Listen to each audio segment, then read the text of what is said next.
कैसे हैं आप लोग? तो कुछ मस्ती में चलिए आज हम अपनी पढ़ाई शुरू करते हैं, ठीक है। और आज जो हम आप लोगों को टॉपिक पढ़ाने वाले हैं वो है कोऑर्डिनेट ज्योमेट्री से जुड़ा हुआ चीज़ है, ठीक है। तो इसके लिए हम कोऑर्डिनेट ज्योमेट्री पढ़ने जा रहे हैं, टू डायमेंशन। आप सबको पता है कि ये मतलब एंड ऑफ ऑनलाइन क्लासेस मतलब नीट जेईई के लिए सबसे बेहतरीन इंस्टीट्यूट में से एक इंस्टीट्यूट है और काफ़ी अच्छे अच्छे टीचर्स हैं, फैकल्टी मेम्बर्स हैं, मैं भी अच्छा ही हूँ, ठीक है। और नई बैचेस के बारे में आप सबको बताना था, वो बता देता हूँ आपको। 7/4/2021 7 अप्रैल 2021 से हम नए बैचेस शुरू कर रहे हैं, 6 से लेकर 10 तक, ठीक है। और इन नंबरों पे आप कॉल करके बस मैं बोल देता हूँ क्या है 7542002159 एंड 8789301022। इन नंबर पे कॉल कीजिए, अपने आप को रजिस्टर करवाइए, ठीक है। और आपके क्लासेस 7 तारीख से शुरू हो जाएंगे। एक हफ्ते का डेमो क्लासेस है, कोई टेंशन नहीं है, ठीक है। आराम से फ्री डेमो है, आप क्लास कीजिए, एक हफ्ते के बाद डिसाइड कीजिए, एडमिशन लीजिए, कंटिन्यू कीजिए, विश्वास कीजिए आप अच्छा ही पढ़िएगा, ठीक है। और तो खैर कोचिंग के बारे में बात हो गई, मुझे आप जानते हो, I am Ranjeet Kumar, MSc mathematics and maths faculty of online classes. Okay, तो शुरू करते हैं अपनी पढ़ाई। देखिए, एक फ्रेंच मैथमेटिशियन का नाम आता है जिनका नाम है राने डेस्कार्ट, ठीक है। तो इन्होंने लगभग इनकी जो जीवन काल रही है वो 1596 से 1665 ईस्वी के आसपास रही है, ठीक है। तो इन्होंने क्या किया था कि पॉइंट को रिप्रेजेंट करने का, किसी पॉइंट को हम कैसे रिप्रेजेंट करेंगे, उसका एड्रेस कैसे बताएंगे, एक तरीका डेवलप किया, ठीक है। और वही तरीका आज कोऑर्डिनेट ज्योमेट्री हो गया, ठीक है। कैसे करेंगे किसी पॉइंट को रिप्रेजेंट, जरा आप फिर बताइए। मैं आप ही को देता हूँ, मान लीजिए कि ये कोई पॉइंट है और हमको इसको लोकेट करना है। आपको दिख रहा है पॉइंट, है ना? तो ये जो पॉइंट है इसको हमको लोकेट करना है, ये कहाँ पर है, कैसे कैसे करेंगे, कोई तरीका? तो एक तरीका तो हम ये कर सकते हैं कि हम इसमें दो परपेंडिकुलर लाइंस खींच दें, ठीक है। इसमें हम दो परपेंडिकुलर लाइन खींचते इस प्लेन में,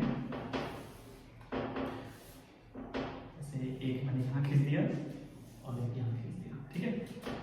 आप चाहो तो इस लाइन का नाम दे दो और ये जहाँ पे कटा है उसका हम लोग पॉइंट ओ दे नाम दे देते हैं।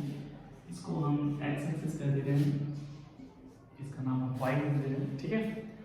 और जैसे कि इस पॉइंट का नाम मान लेते हैं हम ए देते हैं, ठीक है। तो ए कहाँ पर है बताना है, हमें लोकेट करना है। बेसिकली हमें बताना है कि पॉइंट ए है कहाँ, किस जगह पे है। तो रेफरेंस सही था ना, तो ये जो एक्सिस है ये रेफरेंस का काम करेगा।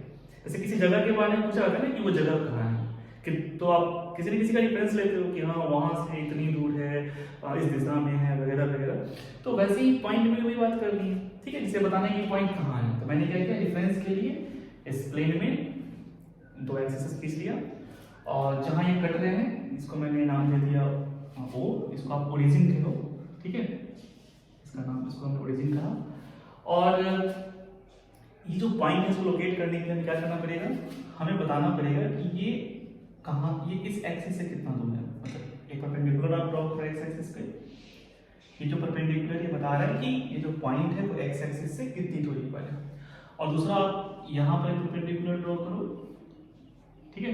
इसका नाम मैं दे देता हूँ एम, इसका नाम एम। तो जो एन है वो क्या बता रहा है कि पॉइंट ए जो है वो वाई एक्सिस से कितनी दूरी पर है। समझ लो, मैंने इस एक्सिस को नाम, इसको कहा है एक्स एक्सिस और इसको हम कह रहे हैं क्या, वाई एक्सिस, ठीक है। तो अगर मैं दोनों एक्सिस से डिस्टेंस बता दूं तो आप इस पॉइंट के बारे में जान लीजिए पॉइंट कहाँ पर है ना। जैसे मान लो कि ये लंबाई सपोज 2 मीटर और ये लंबाई 1.5 मीटर, ठीक है। सब कुछ मीटर में मान लीजिए। अब मैं आपको कह दूं कि जो पॉइंट है वो वाई एक्सिस से 2 मीटर है इस दिशा में। ये कौन सा डायरेक्शन है, जस्ट लाइक देखो यहाँ पर ये राइट लेफ्ट हो गया है ना, वाई एक्सिस के राइट। तो जो पॉइंट ए है वो वाई एक्सिस से 2 मीटर राइट है और एक्स एक्सिस से 1.5 मीटर ऊपर है। तो हो गया ना, समझ में तो आ ही गया। कोई भी बंदा अगर ए तक पहुंचना चाहता है तो क्या करेगा, वाई एक्सिस से 2 मीटर वो राइट जाएगा, एक्स एक्सिस से 1.5 मीटर ऊपर जाएगा, पहुंच जाएगा इस पॉइंट के पास, है ना। तो पॉइंट का लोकेशन को समझ में आ गया कि कहाँ पर है, ठीक है। तो हम लोग क्या कर सकते हैं, इस तरह से ये जो लेंथ है ये बता करके, ये डिस्टेंसेस बता करके, मतलब वाई एक्सिस से दूरी, एक्स एक्सिस से दूरी बता करके पॉइंट को लोकेट कर सकते हैं। अब इसको लिखने का तरीका, जैसे आप लिखोगे कि पॉइंट ए कहाँ है, तो Y 2 metre right from Y axis, तो कितना लंबा लिखना पड़ेगा, 2 मीटर लेफ्ट भी तो हो सकता था, है ना। तो लेफ्ट है कि राइट है ये कंफ्यूजन है, और लिखना पड़ रहा है बड़ा सा, तो वो न लिखने के बजाय हम एक काम कर सकते हैं कि हम एक काम करते हैं, क्या, प्लस माइनस का सहारा लेते हैं।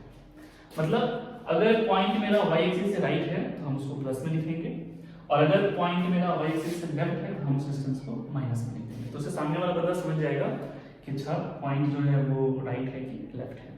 इसी तरह से हम एक्स एक्सिस वाले डिस्टेंस को लिखने के लिए भी प्लस माइनस का सहारा ले सकते हैं कि अगर मेरा पॉइंट एक्स एक्सिस से 1.5 मीटर ऊपर है तो उसको प्लस में लिखते हैं, और अगर नीचे है तो माइनस में लिखते हैं। मतलब यहाँ हम साइन कन्वेंशन कर लिए, ठीक है, कि हम y एक्सिस के राइट वाले डिस्टेंस को पॉजिटिव लिखेंगे, y एक्सिस के लेफ्ट वाले डिस्टेंस को नेगेटिव लिखेंगे। हमको दो डिस्टेंस लिखना है, किसी पॉइंट का एड्रेस बताने के लिए यहाँ पर क्या करना है, दो डिस्टेंस लिखना है।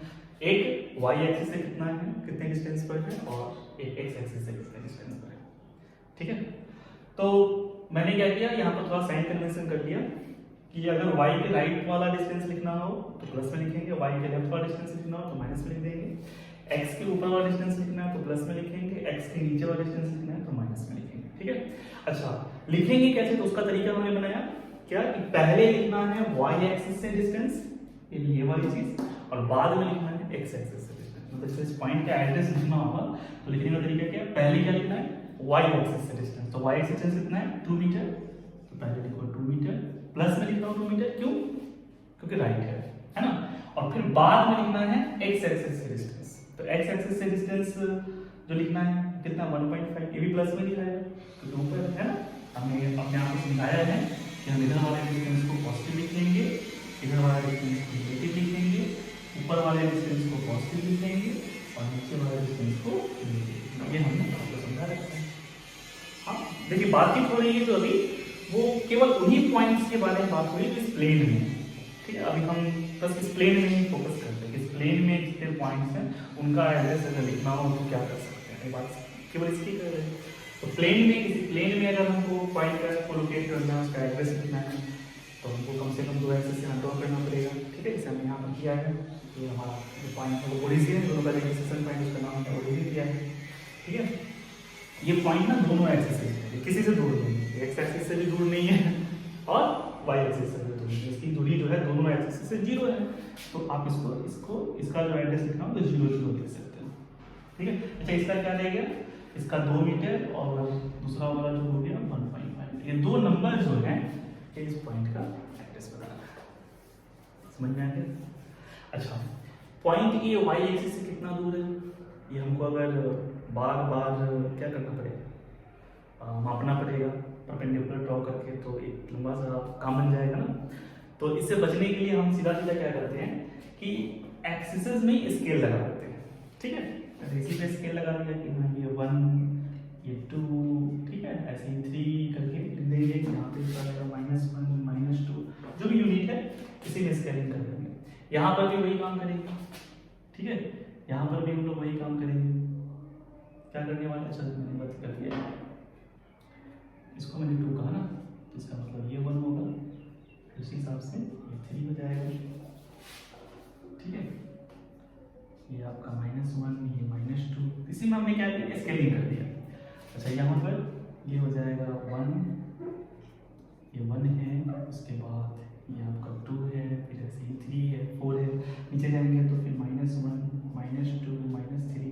तो इसी में स्केल लगाने से फायदा क्या है, तो फायदा ये है कि मान लो हमको कोई पॉइंट, जैसे हमको जानना है कि भाई ये पॉइंट कहाँ है, भाई ये पॉइंट कहाँ है, इसका एड्रेस कहाँ है, तो अब हमको बार बार स्केल लेके मापने की जरूरत है, उसको देख लेना है, ये किसके सामने पड़ रहा है, -1 के सामने, है ना, ये -1 के सामने पड़ रहा है। तो ये जो रीडिंग है ना, जो एक्स एक्सिस पे जो स्केल लगा हुआ है, ये रीडिंग आपको बताता रहेगा कि आप y से कितना दूर जा रहे हो, प्लस वाला बताता रहेगा कि आप राइट में जा रहे हो, और माइनस वाला बताता रहेगा कि आप y से लेफ्ट जा रहे हो, ठीक है। और ये जो रीडिंग है, जो y एक्सिस पर स्केल में बना हुआ है, उसकी जो रीडिंग है, जैसे कि अभी आप किसके सामने हो, y में, ये के सामने हो, तो ये बताता आपको रहेगा कि आप एक्स एक्सिस से कितना ऊपर चले गए हो चाहे कितना नीचे चले हो। प्लस वाली रीडिंग बताएगा कि आप एक्स एक्सिस से ऊपर हो और माइनस वाली रीडिंग बताएगा कि आप एक्स एक्सिस से कहाँ हो, नीचे हो। ठीक है, तो ये जो स्केल हमने लगा रखा है ये हमारी हेल्प करेगा हमें एनी टाइम जानने में कि हम कहाँ पर हैं। ठीक है, हम किस जगह पे पहुंच गए, किस पॉइंट पे हैं। ठीक है, कितनी दूर आ गए हैं, किस नहीं हमारा लोकेशन बताता रहेगा ये। ठीक है, समझ में आ गया आपको। अब मान लो कि जैसे इसी पॉइंट का हमको एड्रेस लिखना है तो कैसे लिखेंगे, ये क्या है बताओ, एक्स में किसके सामने है, देखो एक्स वाला पहले हम किसको लिखेंगे, एक्स वाला रेडियन को। मैंने बताया मैंने यहाँ क्या बोला कि पहले हम लिखेंगे वाई एक्सिस से डिस्टेंस को कि मेरा पॉइंट वाई एक्सिस से कितना दूर है। तो वाई एक्सिस से हम कितने दूर चले आए हैं ये जानने के लिए हमको किधर देखना पड़ेगा, एक्स की तरफ, है ना। एक्स में हम किसके सामने करिए, एक्स की जो रीडिंग है, एक्स एक्सिस की जो रीडिंग है वो वाई एक्सिस से डिस्टेंस बताता है और उसको हम लोग बोलते हैं एक्स कोऑर्डिनेट या फिर इसी को बोलते हैं आपका क्या बोलते हैं इसको बोलते हैं अब्सीसा।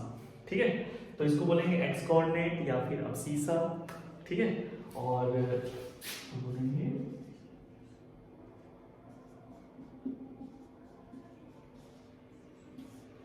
इसको बोलते हैं ऑर्डिनेट। ठीक है, इसी को बोलते हैं एक्स कोऑर्डिनेट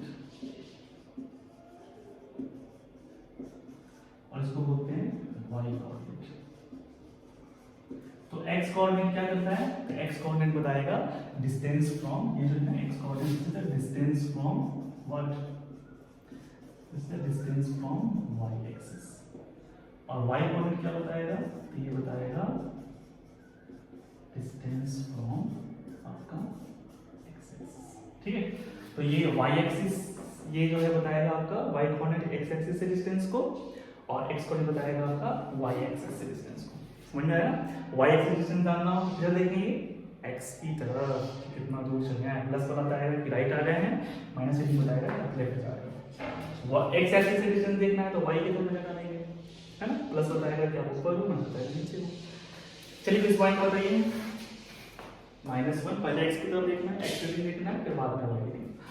तो x की रीडिंग -1 है, y की रीडिंग 3 है, पहले x की रीडिंग लिखना है यानी -1 और 3। आप अगर ये अंडरस्टूड है, ये मीटर में ही है तो फिर इसको लिखने की जरूरत नहीं है, आप सिंपली आप कर सकते हो कि अंडरस्टूड है ये मीटर में ही है। ठीक है, तो ये -1 3 हो गया। ऐसे ही आप दूसरे के दूसरा भी देख सकते हो यहाँ पे। ठीक है, अब कोई और पॉइंट बता दो, जैसे मान लो हम इस पॉइंट की बात कर रहे हैं, ये जो पॉइंट, अगर इस पॉइंट को देखो x में किसके सामने आ रहा है, यहाँ पे देखो x में किसके सामने आ रहा है ये पॉइंट, x में ये आ रहा है, इसका नाम देखो, b नाम देता हूँ, इसका नाम इसी देता हूँ। x में किसके सामने, -2 के सामने, जो बता रहा है कि ये आपका y एक्सिस से 2 यूनिट किधर आ गया है, 2 यूनिट लेफ्ट आ गया है, और y में -3 है जो बता रहा है कि ये x एक्सिस से 3 यूनिट नीचे चला गया। जो भी यूनिट है, मीटर है तो मीटर में, सेंटीमीटर है तो सेंटीमीटर, जो भी है आपका। तो पहले किसकी रीडिंग लिखते हैं, पहले x की रीडिंग लिखते हैं। x की रीडिंग हो गया -2 और y की रीडिंग हो गया कितना, -3। अच्छा, वैसे ही आप यहाँ पर कोई पॉइंट ले लीजिए, कोई पॉइंट आप ले लीजिए, जैसे मान लीजिए आप इसी को ले लीजिए। बताओ ये x में किसके सामने है, x में 1 के सामने है और y में -2 के सामने। तो पहले तो x की रीडिंग लिखी है ना, 1 और x की रीडिंग का मतलब हो गया y एक्सिस से डिस्टेंस। ठीक है, चलिए ये सारी बातें हो गई। अच्छा, आप यहाँ पे क्या नोटिस किए, इस ये जो पूरा प्लेन है 4 हिस्सों में बटा हुआ, देखो इसको बोलते हैं फर्स्ट क्वाड्रेंट। क्या बोलते हैं इसको बताओ, इसको बोलते हैं फर्स्ट क्वाड्रेंट, इसको बोलते हैं सेकेंड क्वाड्रेंट, ठीक है, इसको बोलते हैं थर्ड क्वाड्रेंट और इसको क्या बोलते हैं, फोर्थ क्वाड्रेंट, है ना। फर्स्ट है, सेकेंड है, थर्ड है, फोर्थ, ठीक है, ऐसे ये फर्स्ट, ये सेकेंड, ये थर्ड और ये फोर्थ। अच्छा, फर्स्ट क्वाड्रेंट में कोई भी पॉइंट लोगे तो वो सबके सब तो क्या होंगे, सब में देखो x की रीडिंग पॉजिटिव, y की रीडिंग पॉजिटिव, मतलब दोनों पॉजिटिव होगा, है ना। तो ये जो इसमें जो कोई भी पॉइंट लेंगे तो उसका दोनों का दोनों पॉइंट हमको प्लस प्लस आने वाला है। इसमें जो लेते हैं तो क्या होने वाला है बताइए, x की रीडिंग माइनस है, y की रीडिंग प्लस में, है ना। तो पहली रीडिंग माइनस, दूसरी प्लस हो जाएगी। इस क्वाड्रेंट में कोई पॉइंट होगा तो आप देख सकते हो दोनों माइनस होगा, और इस क्वाड्रेंट में कोई पॉइंट होगा तो x वाली प्लस होगी, मतलब पहला वाला प्लस दूसरा वाला माइनस होगा, ठीक है। अच्छा एक बात बताओ, अगर कोई पॉइंट हो एक्स एक्सिस पर, सपोज मान लो कोई पॉइंट लेते हैं, जैसे मान लो इसी को लेते हैं, एम को ही लेते हैं, चलो कहाँ पर है, एक्स एक्सिस पे है। तो एक्स एक्सिस पर का कोई पॉइंट होगा तो इसकी तो एक्स एक्सिस से दूरी खत्म, जीरो। एक्स एक्सिस से डिस्टेंस का मतलब वाई कोऑर्डिनेट जीरो, देखो वाई के सामने कहाँ है, जीरो के सामने आया ना। तो इसका कोई भी पॉइंट पकड़ोगे ना तो उसका वाई कोऑर्डिनेट क्या रहेगा, जीरो रहेगा, ठीक है। तो एक्स एक्सिस पर कोई भी पॉइंट है, जैसे एक्स कोऑर्डिनेट तो ठीक है, एक्स कोऑर्डिनेट 2 है, एक्स कोऑर्डिनेट का मतलब एक्स की रीडिंग 2 है ना, वाई एक्सिस से दूरी 2 है, तो एक्स की रीडिंग 2 हो गई, एक्स कोऑर्डिनेट 2 हो गए, पर वाई एक्सिस की रीडिंग 0 है तो रहेगा। तो एक्स एक्सिस पर कोई भी पॉइंट लेंगे तो उसका वाई कोऑर्डिनेट 0 आएगा। वैसे ही वाई एक्सिस पर कोई भी पॉइंट पकड़ेंगे तो उसका एक्स कोऑर्डिनेट क्या आने वाला है, 0, ठीक है। कोई भी पॉइंट पकड़ लो, जैसे कि मान लो आप इसी को पकड़ लो, इसी पॉइंट को पकड़ लो, ये पॉइंट क्या है, एक्स की रीडिंग 0, एक्स में 0 के सामने, और वाई की रीडिंग 1 है, तो इसका पॉइंट हो गया 0, ठीक है। एक्स की रीडिंग क्या बताता है, एक्स की रीडिंग बताता है वाई एक्सिस से डिस्टेंस, और वाई की रीडिंग क्या बताता है, एक्स एक्सिस से डिस्टेंस। तो जो पॉइंट वाई एक्सिस पे है वो तो वाई से दूर है ही नहीं ना, वो तो वाई पर ही है ना, तो फिर उसकी रीडिंग मतलब उसकी जो एक्स की रीडिंग होगी वो 0 हो जाएगी, एक्स कोऑर्डिनेट 0 हो जाएगा। चलिए, और जो ये पॉइंट है ओरिजिन वो तो दोनों पे आ गया भैया, तो उसका दोनों कोऑर्डिनेट 0 हो गया, ठीक है। तो अगर कोई पॉइंट एक्स एक्सिस पर है तो उसका वाई कोऑर्डिनेट 0 होगा, अगर कोई पॉइंट वाई एक्सिस पर है तो उसका एक्स कोऑर्डिनेट 0 होगा, अगर ओरिजिन है तो दोनों कोऑर्डिनेट 0 होगा, ठीक है। फर्स्ट क्वाड्रेंट में दोनों कोऑर्डिनेट पॉजिटिव होगा, सेकंड क्वाड्रेंट में तो फर्स्ट कोऑर्डिनेट पॉजिटिव यानी X coordinate positive, Y coordinate negative, X coordinate negative और वाई कोऑर्डिनेट पॉजिटिव होगा। थर्ड में है तो दोनों नेगेटिव होंगे, और फोर्थ में है तो एक्स पॉजिटिव वाई नेगेटिव होगा, ठीक है। तो ये सारी बातें, सब चीज़ आप पढ़े हो, बहुत पहले ही पढ़े हो, पता है आप मतलब थोड़े स्टूडेंट्स नहीं पढ़ते, आप आ रहे हो। अच्छा ठीक है, ये जो सिस्टम है ना, जो जिसमें आप पॉइंट को इस तरह से रिप्रेजेंट करो दो नंबरों की मदद से, तो आपने अपने पहले जो एक्सिस ड्रॉ किया, इसको हम लोग बोलते हैं रेक्टेंगुलर, ठीक है, रेक्टेंगुलर कार्टेशियन कोऑर्डिनेट सिस्टम, ठीक है, ये इसको कहा जाता है, ठीक है। समझ में आया क्या नाम है इसका, बताओ, रेक्टेंगुलर कार्टेशियन कोऑर्डिनेट सिस्टम, ठीक है। अब रेक्टेंगुलर क्यों कहा जा रहा है, 90 डिग्री है, रेक्टेंगल टाइप का जब बन रहा है ना, इसको कहा गया रेक्टेंगुलर कार्टेशियन कोऑर्डिनेट सिस्टम। आपको सब और भी कुछ हो सकता है, होता है, अगर ये एंगल 90 नहीं होके कुछ और हो जाए, ठीक है, इंक्लाइन टाइप का हो जाए, जैसे कि मैं किससे बताऊं, मान लो इससे बताओ, इससे यहाँ देखो, दिख रहा है ना आप सबको, ठीक है, ये देखो, ये मान लो एक्स एक्सिस है क्या, ये वाई एक्सिस, और ये बीच का एंगल कुछ और है, 90 नहीं है, कुछ और है।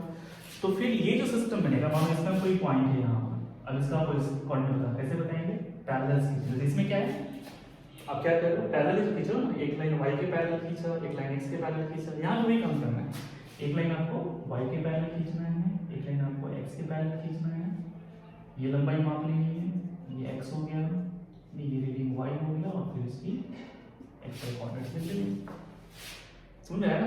तो ये जो सिस्टम हो गया इसको बोलते हैं ऑब्लिक, क्या बोलते हैं, ऑब्लिक कार्टेशियन कोऑर्डिनेट सिस्टम। मतलब ये रेक्टेंगुलर है, 90 बन रहा है तो रेक्टेंगुलर हो गया, और अगर 90 नहीं कुछ और एंगल है और इस तरह से आपने पॉइंट्स को रिप्रेजेंट किया है, तो ये कहलाता है ऑब्लिक कार्टेशियन कोऑर्डिनेट सिस्टम, ठीक है। तो इसका नाम क्या हो गया बताओ तो, इसका नाम हो गया ऑब्लिक, ठीक है, Cartesian, oblique Cartesian coordinate system, ठीक है।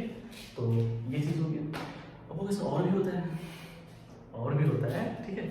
तो तीसरा जो होता है ना, उसको हम लोग बोलते हैं पोलर, क्या बोलते हैं, क्या बोलते हैं बताओ, तीसरे वाले में क्या बोलते हैं, हटा दो ना इसको, हटा दे रहा हूँ, पॉज कीजिएगा और सबमिट कर दीजिएगा, ठीक है, वीडियो को पॉज कर दीजिएगा और जो भी लिखा हुआ है उसे सबमिट कर दीजिएगा।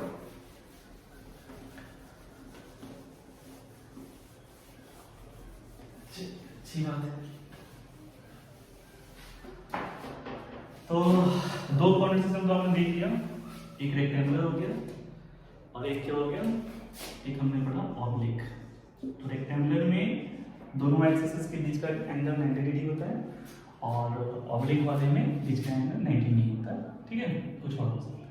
तो ऑब्लिक कार्टेशियन कोऑर्डिनेट सिस्टम, ठीक है। कोई प्रॉब्लम नहीं है, यहाँ तक किसी को कोई दिक्कत नहीं है ना। अब जो हम लोग बात कर रहे हैं वो है पोलर कोऑर्डिनेट सिस्टम।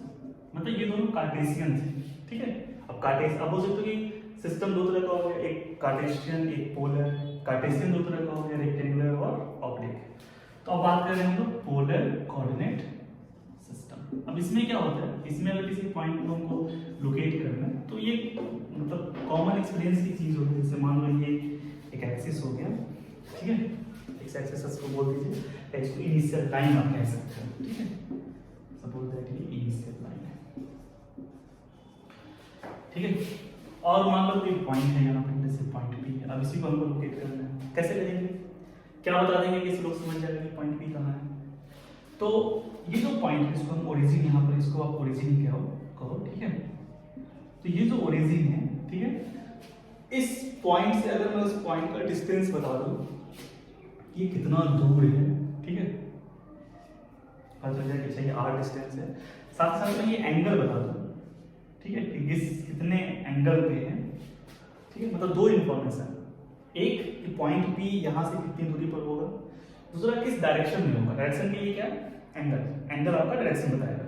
तो अगर आप डायरेक्शन बता दो, ये डिस्टेंस बता दो, तो फिर पॉइंट पे तो समझ में आएगा ना कहाँ है कि नहीं। मतलब ये पता चल गया कि किस डायरेक्शन में जाना है, कितना दूर जाना है कि वो पॉइंट मिल जाएगा। तो फिर और कुछ पूछने की आवश्यकता ही नहीं है। तो ये दोनों मिलके ना इस पॉइंट का लोकेशन बता रहे हैं, ठीक है, हो गया। हम याद रखेंगे उसमें कैसे क्रम था, पहले क्या लिखते थे, एक्स एक्सिस की रीडिंग, बाद में क्या लिखते थे, वाई एक्सिस की रीडिंग। यहाँ क्या करना है, पहले लिखना है आर, पहले लेंथ लिखना है, ठीक है, और उसके बाद तब ये एंगल लिखना है, कोई दिक्कत नहीं। अच्छा, एंगल भी आपको पढ़े होंगे, पॉजिटिव और नेगेटिव दोनों तरह के होते हैं एंगल, है ना। अगर आप मतलब एंटी क्लॉकवाइज डायरेक्शन में जाकर के एंगल माप रहे हो, मतलब ये आपका इनिशियल लाइन है, और इसके साथ एंटी क्लॉकवाइज डायरेक्शन में मूव करके रोटेट करके आपने एंगल मापा है, तो इस एंगल को पॉजिटिव किया जाता है। लेकिन वही अगर आप क्लॉकवाइज डायरेक्शन में जाकर के एंगल माप रहे हो तो इस एंगल को नेगेटिव किया जाता है। ये तो पता है ना, ठीक है। तो एंगल आपका पॉजिटिव नेगेटिव होगा डिपेंडिंग अपॉन कि आप कैसे माप रहे हो, आप एंटी क्लॉकवाइज में जाके माप रहे हो या फिर क्लॉकवाइज में जाके माप रहे हो।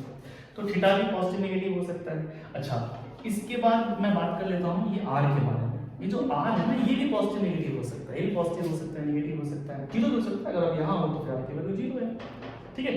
तो नेगेटिव कैसे होगा, तो मतलब ये जो लाइन जो है ना, इसको हम लोग बोलते हैं टर्मिनल साइड। क्या बोलते हैं, टर्मिनल साइड। क्योंकि जो एंगल बनता है, एंगल कैसे बनता है, आपने ज्योमेट्री पढ़ा होगा कि कोई रे जब रोटेट करता है तो एंगल बनता है। जैसे मान लो कोई रे ऐसे लेटी हुई है और जब ऐसे रोटेट कर दे तो क्या बना, एंगल, ठीक है, एंगल बन गया। अब जिस लाइन के लॉन्ग जाके रुक जाती है उसको बोलते हैं टर्मिनल लाइन, इसको बोलते हैं इनिशियल लाइन। तो वैसे ये क्या कहलाएगा, टर्मिनल लाइन, है ना। तो अगर आप जो आर माप रहे हो वो टर्मिनल लाइन के पर ही है तो वो पॉइंट आपका टर्मिनल लाइन पे लाइक कर रहा है, ठीक है, तो उस केस में आर पॉजिटिव होगा। लेकिन अगर आपका जो पॉइंट है वो टर्मिनल लाइन के अपोजिट है, मतलब आप थीटा तो यही बता रहे हो लेकिन पॉइंट आपका आर इधर नहीं है, इसी के आगे, इसी को तुम आप आगे बढ़ा दो, उल्टी साइड चले जाओ, यानी आप बैक आ जाओ, इस साइड चले जाओ, देखो वही लाइन है, सेम टर्मिनल लाइन है, पर ये मतलब टर्मिनल लाइन मेन तो ये है ना, ये तो दूसरा लाइन हो गया। तो टर्मिनल साइड पे ही अगर मेरा पॉइंट है तो आपको पॉजिटिव लिखना है, लेकिन अगर टर्मिनल साइड के अपोजिट वाले पर है नहीं तो फिर आपको नेगेटिव लिखना है। जैसे मान लो पॉइंट पी मेरा यहाँ नहीं होके यहाँ, मतलब ये चाहे दूसरा पॉइंट लेते हैं, क्यों, तो एंगल तो आप वही दिखा लो, लेकिन लेंथ के बारे में कह रहे हो कि मतलब कि वो पॉइंट यहाँ नहीं होके यहाँ है, उसके उल्टा वाले में। तो जो ये आर होगा ना, ये यहाँ पर नेगेटिव होता है, ठीक है। अगर ये आर आपका मान लो प्लस एक्स है, चाहे प्लस एक्स नहीं लिख के इसको क्या लिखेंगे, सपोज ये आर आपका 2 मीटर है, तो यहाँ पर जब हम आर लिखेंगे इसको हम लिखेंगे माइनस, ठीक है। थीटा ये रहेगा, आर ये रहेगा, ठीक है। तो थीटा पॉजिटिव नेगेटिव क्यों होगा, कैसे होगा, वो समझ में आ गया आपको, ठीक है। और ये समझ में आ रहा है ना, मैंने कहीं कंफ्यूज तो नहीं हुआ ना। आप जो थीटा लिखोगे उस थीटा का एक टर्मिनल साइड होगा, ठीक है, और उस टर्मिनल साइड पर अगर पॉइंट है तो आर पॉजिटिव होगा। अगर टर्मिनल साइड पर पॉइंट नहीं है बल्कि उसके अपोजिट वाले पे है तो फिर आर नेगेटिव होगा। जैसे इस पॉइंट पर मान लो यहाँ थीटा मान लो π/3 है, ठीक है। इस पॉइंट का क्या होगा, पी का पॉइंट लिखेंगे हम लोग 2 मीटर π/3 और आर का क्या लिखेंगे, आर का लिखेंगे -2 मीटर, आर नहीं सॉरी क्यू का -2 मीटर और π/3, ठीक है। क्योंकि जो आप एंगल दिखाए हो π/3 उसका टर्मिनल साइड ये है, ये नहीं है ना। ये किस एंगल का है, या तो आप इसको पूरा आगे आकर माप लो तो समझ में आ जाएगा, नहीं तो आप ऐसे भी माप सकते हो। ये आपका असल में है पाई में से π/3 कम हो जाएगा, कितना बचेगा 2π/3 है, तो ये निगेटिव में है, इसको आप -2π/3 लिख सकते हो, ठीक है। तो आप चाहो तो इसी पॉइंट का एड्रेस पहले आर लिखना है। अच्छा, अगर आपने एंगल लिखा -2π/3, अगर आपने एंगल लिखा -2π/3, ठीक है, अगर आपने एंगल लिखा -2π/3 तो -2π/3 का टर्मिनल साइड ये है, ये नहीं है, समझ रहे हो ना। तो यहाँ पर क्यों, तो इस एंगल के टर्मिनल साइड पर ही है, तो इसका आर इस केस में क्या हो जाएगा, पॉजिटिव हो जाएगा समझ रहे हो ना। तो अगर आप एंगल लिखोगे -2π/3 तो आपको आर लिखना पड़ेगा 2 मीटर, क्लियर है, समझ में आया। देखो वही पॉइंट है, अगर एंगल लिखोगे π/3 तो π/3 के टर्मिनल साइड पर ये नहीं है बल्कि उसके अपोजिट वाले पे है, तो मैंने देखो आर लिखा है -2 मीटर। लेकिन जब मैं एंगल लिख रहा हूँ -2π/3 तो -2π/3 कहने का मतलब ये रहा इसका टर्मिनल साइड, है ना। -2π/3 कैसे बनेगा, क्लॉकवाइज डायरेक्शन में 2π/3 एंगल से रोटेट करिए तो एंगल बनेगा, तो टर्मिनल साइड ये आएगा और यही आगे रुकेगी, है ना। तो Q आपका टर्मिनल साइड पे आ गया, तो R को मैंने क्या लिखा प्लस में, ठीक है। वैसे ही इस पॉइंट के बारे में अगर आप एंगल लिख रहे हो π/3 तो आपका R प्लस में लिखाएगा। लेकिन अगर आप एंगल लिख रहे हो -2π/3 मतलब आप ये वाले एंगल को दिखा रहे हो, इसी के मतलब ये दोनों एंगल का लाइन तो एक ही हो जाएगा, एक ही लाइन पे आ जाएगा, दोनों एक सीध में आ जाएगा, पर टर्मिनल साइड अलग है। इसका इस एंगल का टर्मिनल साइड ये है, इस एंगल का टर्मिनल साइड ये है, क्लियर हो गया, ठीक है। तो मैं क्या बात कर रहा था, अगर मैंने एंगल लिखा -2π/3 तो फिर ये तो इसका टर्मिनल साइड ये है, जबकि पॉइंट P इस पे नहीं है, इस पे है, तो फिर उस केस में R जो है ना उसका माइनस हो जाएगा, समझ में आ गया, कंफ्यूज नहीं हो गया ना। R भी पॉजिटिव नेगेटिव हो सकता है, थीटा समझ लो, थीटा क्या लेना, एक्स एक्सिस का जो एंगल बनता है वो थीटा यहाँ लिखनी है, थीटा भी पॉजिटिव नेगेटिव हो सकता है, R भी पॉजिटिव नेगेटिव होगा। R का पॉजिटिव नेगेटिव होना इस बात पर डिपेंड करेगा कि जो पॉइंट है वो उस एंगल के टर्मिनल साइड पे है या नहीं, अगर है तो पॉजिटिव लिखना है, R को प्लस में लिखना है, नहीं है तो R को माइनस में लिखना है, सिंपल इतनी सी बात है। आ रही बस समझ में ना कि नहीं आ रही, ठीक है। तो ये हो गया पोलर कोऑर्डिनेट सिस्टम, ठीक है। अब जैसे कि मैं आपको एक होमवर्क दूंगा छोटा सा, छोटे से होमवर्क में आप ना आप वीडियो को पॉज कर लो, ठीक है, जो लिखा हुआ है उसको उतार लो, है ना, फिर उसके बाद कंटिन्यू कर लो। चलिए ठीक है, मिटा देंगे इसको।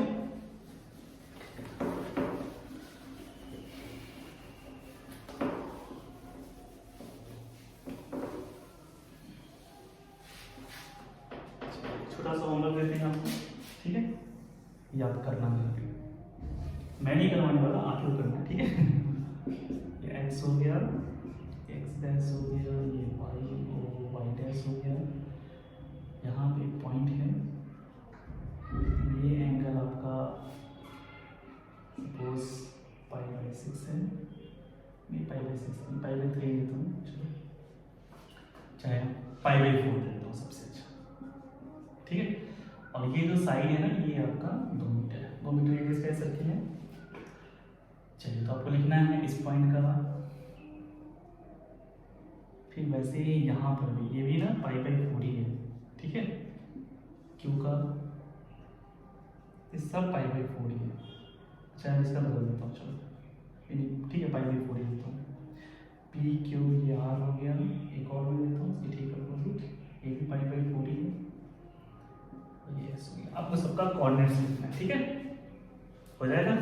ये होमवर्क का बात है, ठीक है, समझ में आ रहा है, एंगल दिखाने आ रहा है, एंगल हमेशा हम इससे दिखाएंगे, ये इनिशियल लाइन रहेगा हमारा, ठीक है, समझ में आ रहा है ना। यहाँ ये वाला एंगल देखना है, ये वाला नहीं देखना है, ये वाला, तो ये आपका इनिशियल लाइन हो गया।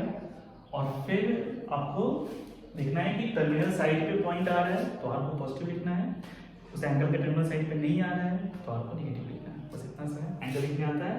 अगर इससे क्लॉकवाइज एंटी क्लॉकवाइज डायरेक्शन में एंगल जाके मापे हैं तो प्लस में लिखेंगे, इसके क्लॉकवाइज में जाके मापते हैं तो माइनस में लिखेंगे, ठीक है। इस एंगल का अगर प्रिंसिपल वैल्यू लिखना है तो हमेशा याद रखिएगा कि किसी एंगल का प्रिंसिपल वैल्यू अगर लिखना होगा यहाँ पे इसी में, तो वो प्रिंसिपल वैल्यू लाई करेगा -π से, ठीक है, +π के बीच में, ठीक है। -π से +π मतलब यहाँ तक के एंगल के लिए इस डायरेक्शन में जाकर मापेंगे और फिर इधर वाले एंगल के लिए इस डायरेक्शन में जाकर मापेंगे, है ना। सारे एंगल को -π +π के बीच में रखेंगे, कोई दिक्कत नहीं है ना। चलिए अच्छी बात है, मिटा देंगे इसको। एक छोटा सा चीज टॉपिक और है, उसको भी हम लोग देख लेते हैं फिर आगे कंटिन्यू करते हैं।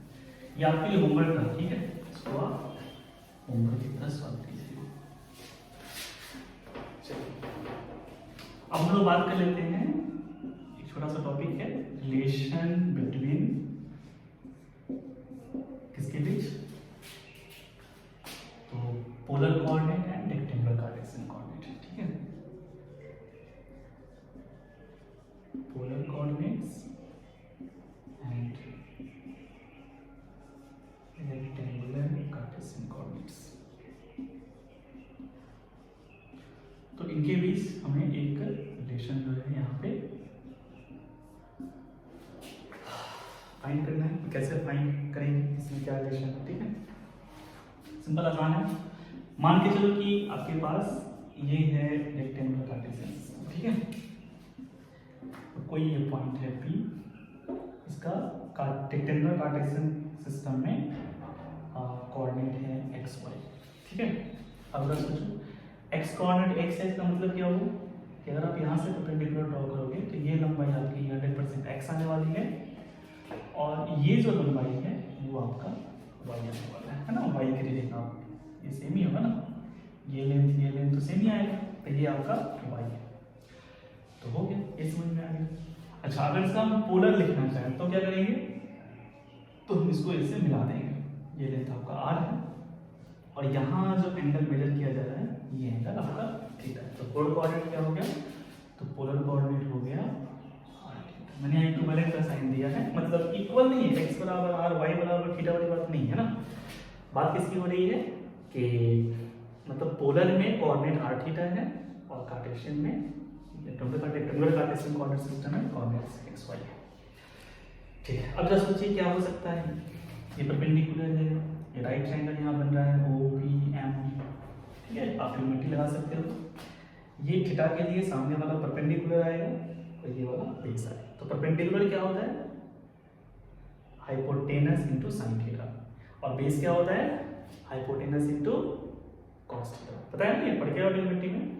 साइन थीटा क्या होता है, पढ़ के आओ ना, साइन थीटा क्या पढ़े थे, perpendicular by hypotenuse. Cos theta क्या पढ़े थे, बेस बाई हाइपोटेनस। तो यहाँ से निकालिए परपेंडिकुलर क्या होगा, हाइपोटेनस इनटू साइन थीटा, और बेस क्या होगा, हाइपोटेनस इनटू कॉस थीटा। तो जब याद ही रखना है इसको, ठीक है, मतलब याद रखना है इसको। परपेंडिकुलर क्या हुआ, hypotenuse into sine theta, base क्या हुआ, हाइपोटेनस इनटू कॉस थीटा। तो बताओ ये क्या होना चाहिए, ये बेस है ना और हाइपोटेनस r है, इसका मतलब x की वैल्यू होनी चाहिए, यहाँ पर हम निकाले तो x की वैल्यू क्या आनी चाहिए, r cos थीटा, और y की वैल्यू क्या आनी चाहिए, y क्या है, परपेंडिकुलर है, तो ये आनी चाहिए r sin थीटा, ठीक है। ये रिलेशन है ना, मतलब अगर हमको पोलर कार्टेशियन कोऑर्डिनेट दिया हुआ है, सॉरी पोलर कोऑर्डिनेट दिया हुआ है r और थीटा, तो हम उसकी मदद से कार्टेशियन कोऑर्डिनेट फाइंड कर सकते हैं, x फाइंड कर सकते हैं, y फाइंड कर सकते हैं, है कि नहीं। अब मान लो कहीं xy दिया है और हमको चाहिए पोलर भी चाहिए, तो कैसे निकलेगा, ठीक है, xy दिया हुआ है तो कैसे निकलेगा, आप यहाँ से आराम से निकाल सकते हो, इसको आप 1 बोल दो, इसको आप 2 बोल दो, ठीक है। आप एक काम करो, 1 का स्क्वायर प्लस 2 का स्क्वायर कर लो, क्या आएगा बताओ, x square plus y square, और इधर r square cos square theta plus r square sin square theta, तो आप r स्क्वायर कॉमन ले लोगे, क्या आएगा, cos square theta plus sin square theta, इसकी वैल्यू 1 होती है, इसका मतलब r स्क्वायर हो गया। तो इसका मतलब क्या हुआ, मैं इसको मिटा देता हूँ, ठीक है, इसका मतलब क्या हुआ बताइए, इसका मतलब ये हुआ कि जो r की वैल्यू आने वाली है वो 300x² प्लस y² आ जाएगा। ठीक है, मतलब मान के चलो कि मैं जो r लिख रहा हूँ ना वो आपका क्या बोलते हैं टर्मिनल साइड पर, मतलब जो पॉइंट है वो इस एंगल के टर्मिनल साइड पे है, तो फिर आप तो पॉजिटिव ही होगा इस केस में, है ना, तो आपका ये हो जाएगा। चलिए इस बात है, तो r पता चल जाएगा, x दिया हुआ रहेगा, तो ठीक है, x² प्लस y² कर देंगे। अब बात ये थीटा कैसे पता चलेगा इसमें, ठीक है, तो थीटा कैसे पता चलेगा। अब यहाँ पर ना थोड़ा सा हमको सोचना पड़ेगा, देखो ना पॉइंट जो है ना, ये पॉइंट फर्स्ट क्वाड्रेंट में भी हो सकता है, सेकंड क्वाड्रेंट में भी हो सकता है, थर्ड में भी हो सकता है और फोर्थ में भी हो सकता है। ठीक है, अगर फर्स्ट क्वाड्रेंट में हुआ पॉइंट तो कोई प्रॉब्लम ही नहीं है। ठीक है, मान लो कि इफ पॉइंट जो है P lies on first quadrant, अब कैसे पता चलेगी फर्स्ट क्वाड्रेंट में, दोनों पॉजिटिव है, फर्स्ट क्वाड्रेंट में सिंपल है ना। तो अगर पॉइंट P फर्स्ट क्वाड्रेंट में लाई कर रहा है, फर्स्ट क्वाड्रेंट में लाई कर रहा है मतलब x भी पॉजिटिव है, y भी पॉजिटिव है, ठीक है, तो कंफर्म हो गया कि फर्स्ट क्वाड्रेंट का है, तो कोई प्रॉब्लम नहीं, ये एंगल निकालना है ना, आराम से निकाल सकते हैं। सोचो कैसे निकलेगा, आप सेकंड को फर्स्ट से डिवाइड कर दो, उससे भी निकल जाएगा, r कर जाएगा sin theta by cos theta y by x, या फिर डायरेक्टली आप यहाँ पर देख के भी लिख सकते हो कि tan थीटा क्या होना चाहिए, y बाई x होना चाहिए, सिंपल। तो आपको जैसे समझ में आ रहा है, ठीक है, अब डायरेक्टली लिख दो कि tan थीटा क्या होगा, y बाई x, तो इसका मतलब क्या होगा, थीटा क्या होगा, tan inverse y by x, कोई प्रॉब्लम ही नहीं है ना, ये पता है ना, tan theta y by x, theta ऐसा लिख सकते हैं। ठीक है, हमेशा नहीं लिख सकते, तभी लिख सकते हैं जब थीटा आपका -90 से +90 के बीच में हो, ठीक, हमेशा नहीं लिख सकते, तो यहाँ पर लिख सकते हैं ना, क्योंकि फर्स्ट क्वाड्रेंट में ये एंगल तो क्या होगा, 90 0 90 के बीच का ही होगा, तो यहाँ तो कोई प्रॉब्लम है ही नहीं, आराम से लिख दिया, कोई दिक्कत नहीं होगा। ठीक है, अच्छा फिर बात है कि अगर P फर्स्ट क्वाड्रेंट में नहीं हुआ तब सर, तब क्या होगा, फर्स्ट क्वाड्रेंट में अगर D हुआ तो क्या होगा, तब क्या करेंगे। ठीक है, आप समझ पा रहे हो ना, चलिए अच्छी बात है। अगर P मान लो फर्स्ट क्वाड्रेंट में नहीं हुआ, मिटा दो ना इसको,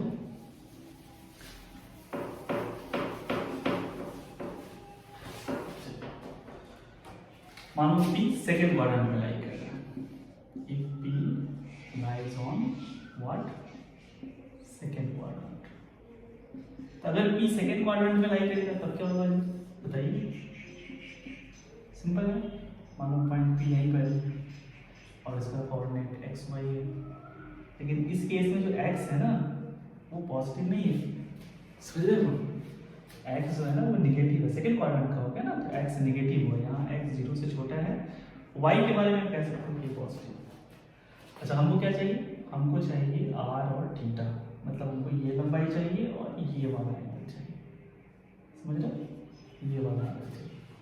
अब देखो कैसे पता करते हैं, ये लंबाई कितनी होनी चाहिए बताओ, ये तो मोड x होगा ना, x नेगेटिव है सेकंड क्वाड्रेंट का, x 2 -2 -5 ऐसा कुछ होगा, है ना, तो x तो यहाँ पर नेगेटिव है, बात समझ में आ रही है नहीं आ रही है, तो x हमारा यहाँ पे क्या है नेगेटिव है, तो इसलिए मैंने, अब हमको ये लेंथ लिखना है कि लेंथ कितना है, तो उसको तो मोड लगा लेना पड़ेगा, है ना, तो मैंने यहाँ मोड लगा दिया, मोड x कर दिया।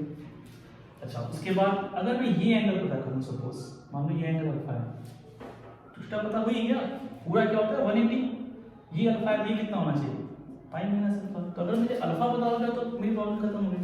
अच्छा ये लंबाई क्या है, ये लंबाई y, यहाँ आप मोड नहीं भी लोगे तो भी चलेगा, ठीक है, क्योंकि y पॉजिटिव है, कोई दिक्कत नहीं है।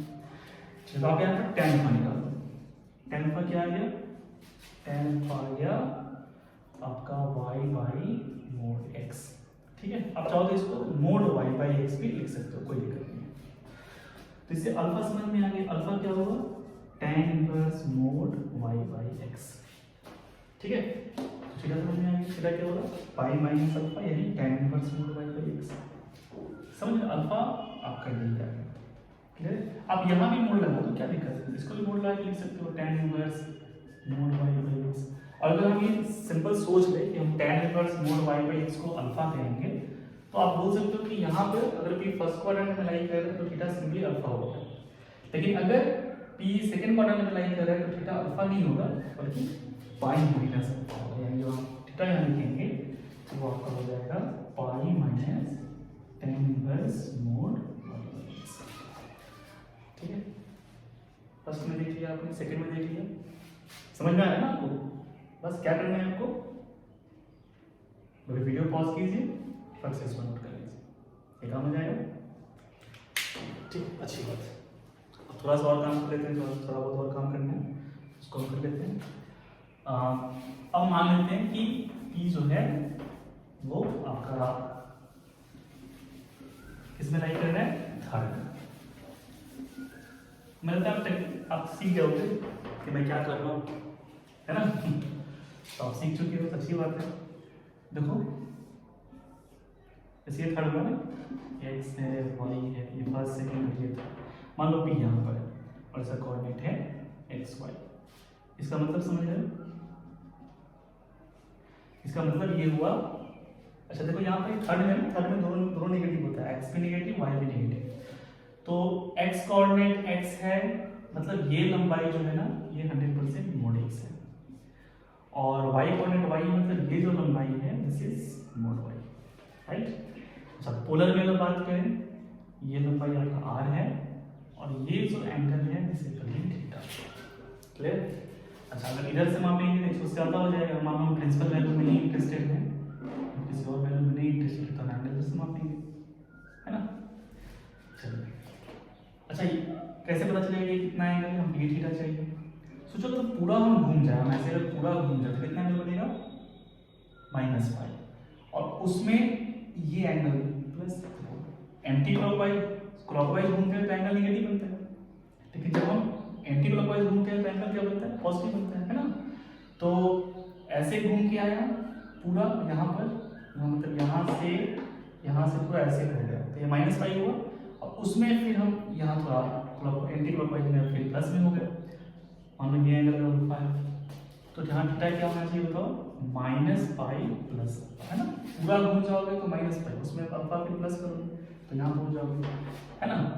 तो कहने का मतलब यहाँ थीटा क्या हुआ, -पाई प्लस। अब अल्फा बता करिए, अल्फा कैसे निकलेगा, अल्फा आप ट्रिग्नोमेट्री लगा के निकाल सकते हो, वही आने वाला है tan बराबर आपका मोड वाई बट्टा मोड एक्स, कहने का मतलब मोड वाई बाई एक्स। तो अल्फा तो आपका हमेशा वही रहेगा, tan inverse mod Y by X. Theta क्या हो जाएगा, -पाई प्लस, यानी क्या हो जाएगा बताओ, -pi plus tan inverse mod Y by X. तो थर्ड क्वाड्रेंट में हुआ, तो आपको अल्फा निकालनी है। अल्फा आपको हमेशा निकालना पड़ेगा, अल्फा क्या हो जाएगा, tan inverse mod Y by X. ठीक है, ये अल्फा हो गया। अब अल्फा पता है तो थीटा भी पता है, बस क्वाड्रेंट देखना पड़ेगा। फर्स्ट क्वाड्रेंट में जो थीटा है वही अल्फा है, सेकेंड क्वाड्रेंट है तो थीटा जो है वो पाई माइनस अल्फा है, थर्ड क्वाड्रेंट है तो थीटा -पाई प्लस अल्फा है। ठीक है, और कोई फोर्थ क्वाड्रेंट में चला गया, मान लो मेरा पॉइंट फोर्थ क्वाड्रेंट में होगा, जैसे यहाँ पर हो गया, इसका कोऑर्डिनेट एक्स है, यहाँ पर क्या है, एक्स आपका पॉजिटिव है और वाई आपका नेगेटिव है। ठीक है, अगर आप परपेंडिकुलर ड्रॉ करो तो आपको समझ में आ जाएगा कि ये लंबाई तो भैया एक्स है, पर ये लंबाई mod Y, because Y negative है ना, और लेंथ लिख रहे हो तो मैं तो पॉजिटिव लिखूंगा, तो ये लंबाई आपका मोड वाई। फिर वही बात आर थीटा की बात करें तो ये आपका आर है और ये एंगल थीटा है। थीटा हमेशा एक्स के साथ लिखते हैं ना पोलर कोऑर्डिनेट में। चलिए, तो अब बात आई कि सर ये एंगल क्या होना चाहिए। सोचो अगर ये ज्योमेट्रिकली ये एंगल अल्फा है, तो ज्योमेट्रिकली ये वाला एंगल आपका अल्फा है, ठीक है, तो थीटा को क्या लिखेंगे, -अल्फा, सिंपल। अल्फा कैसे निकलेगा, तो अल्फा ट्रिग्नोमेट्री लगा के निकाल सकते हो। tan का बराबर क्या होता है, tan का क्या हो जाएगा बताओ, सामने वाला बट्टा बगल वाला, नहीं होता ना। tan थीटा बराबर परपेंडिकुलर बाय बेस, तो परपेंडिकुलर हो गया मोड वाई बाई एक्स, इसको आप सीधा मोड वाई बाई एक्स लिख लो। ठीक है, समझ रहे हो ना, तो इसको मोड वाई बाई एक्स लिख दीजिए, यानी अल्फा हो गया भाई, मतलब अल्फा तो खैर हर केस में आपका यही है, tan inverse mod Y by X. ठीक है, अल्फा निकल गया तो थीटा निकल गया। आप इसको एक जगह समराइज करो, एक जगह आप इसको समराइज करो। ठीक है, सबसे पहले तो आपको अल्फा निकालना है, अल्फा क्या होगा, tan inverse mod Y by X. ठीक है, सबसे पहले काम ये कर लेना है। दूसरा काम क्या करना है, अगर पॉइंट फर्स्ट क्वाड्रेंट में है तो थीटा ही अल्फा होगा, मतलब अल्फा ही थीटा हो जाएगा। अगर पॉइंट सेकंड क्वाड्रेंट में है तो मेरा जो थीटा होगा वो पाई माइनस अल्फा होगा। थर्ड क्वाड्रेंट में है तो थीटा -पाई प्लस अल्फा होगा। फोर्थ क्वाड्रेंट में हुआ तो मेरा जो थीटा होगा वो -अल्फा होगा। सिंपल है ना, आसान, कोई दिक्कत वाली बात नहीं तो कुछ मैं होमवर्क आपको दे देता हूँ, ठीक है, और फिर नेक्स्ट क्लास हम लोग नेक्स्ट टॉपिक पे चर्चा करेंगे। मिटा दो इसको, वीडियो पॉज कीजिए, इसको नोट कर लीजिए, इसको याद कर लीजिएगा, ठीक है। चलिए अब कुछ होमवर्क मैं आपको दे रहा हूँ, जैसे कि मान लीजिए पॉइंट है आपका, क्या दे दूँ बताओ, जो 3 4, ठीक है। सबको क्या करना है, कार्टेशियन में पोलर में कन्वर्ट करना है, ठीक है। बी का कोऑर्डिनेट है 4 3, सी का कोऑर्डिनेट है -4 3, डी का कोऑर्डिनेट है 4 -3 और ई का कोऑर्डिनेट है -4 -3, ठीक है। बस इतना ही बना के लिखिए। क्या करना है इसको, ये सब कार्टेशियन में है, इसको पोलर में कन्वर्ट करना है। मतलब ये कार्टेशियन में लिखा हुआ है और इसका आपको पोलर में कन्वर्ट कर देना है। ये आपका कन्वर्ट हो गया, कह देते हैं, फिर मिलते हैं, है ना, नेक्स्ट वीडियो में। चलिए अच्छी बात है, ख्याल रखिए अपना, है ना, अच्छे से पढ़िए, मन लगा करके। Okay, bye.